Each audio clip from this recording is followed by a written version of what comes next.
চট্টগ্রামের একটি বাসায় গ্যাস বিস্ফোরণে দগ্ধ ৯ জনের মধ্যে মায়ের পর প্রাণ গেল তার কিশোর সন্তান সহ আরও ২ জনের। এদিকে কুমিল্লার দাউদকান্দিতে গ্যাসে দগ্ধ হয়েছেন একই পরিবারের ৪ জন। জাতীয় বার্ন ইনস্টিটিউটে ভর্তি বাকি বেশিরভাগের অবস্থায় আশঙ্কাজনক। হাসপাতালে তাদের দেখতে গিয়ে দুর্যোগ ব্যবস্থাপনা ও ত্রাণমন্ত্রী বলেন, এমন দুর্ঘটনা এড়াতে সব নিয়মের মধ্যে আনার চেষ্টা করা হবে। আর দগ্ধদের সর্বোচ্চ চিকিৎসা দেয়া হচ্ছে বলে জানান স্বাস্থ্যমন্ত্রী।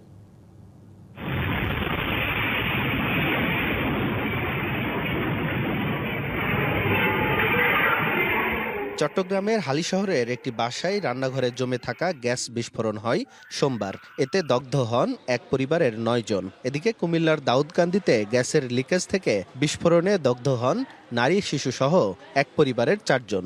উন্নত চিকিৎসার জন্য তাদের আনা হয় ঢাকার জাতীয় বার্ন ও প্লাস্টিক সার্জারি ইনস্টিটিউটে। মঙ্গলবার সকালে দগ্ধদের দেখতে যান স্বাস্থ্যমন্ত্রী সর্দার সাখাওয়াত হোসেন এবং দুর্যোগ ব্যবস্থাপনা ও ত্রাণমন্ত্রী আসাদুল হাবিব দুলু। পরে ব্রিফিংয়ে চিকিৎসকরা জানান, দগ্ধদের অবস্থা আশঙ্কাজনক। একটা পেশেন্ট সাথে সাথে দেখা গেল ব্রড ডেড। তারপরে বাকি যে ৮ জন, সেই বাকি ৮ জনকে আমরা বিভিন্ন ক্যাটাগরি করে আইসিইউ, এইচডিইউ, মেল এইচডিইউ এবং ফিমেল এইচডিইউ কে স্থানান্তর। মিনিমাম বার্ন যার আছে তার 30% উইথ ইনহেলেশন ইনজুরি সবসময় আশঙ্কাজনক।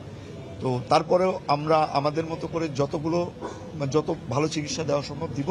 এবার নগদে পাচ্ছেন হেলিকপ্টার অফার, তাই কেনাকাটার পেমেন্ট নগদে করুন আর বুঝে নিন ২০০০ টাকারও বেশি ক্যাশব্যাক সহ হেলিকপ্টার রাইড। পেমেন্ট শুরু করুন আজই। স্বাস্থ্যমন্ত্রী এবং দুর্যোগ ব্যবস্থাপনা ও ত্রাণমন্ত্রী জানান, দগ্ধদের সর্বোচ্চ চিকিৎসা নিশ্চিত করতে কাজ করছে সরকার। আমাদের হসপিটালের সম্ভাব্য যতগুলি চিকিৎসা দেওয়ার মতন ব্যবস্থা আছে, সর্বোত্তমভাবে তাদেরকে চিকিৎসা দেওয়া হচ্ছে।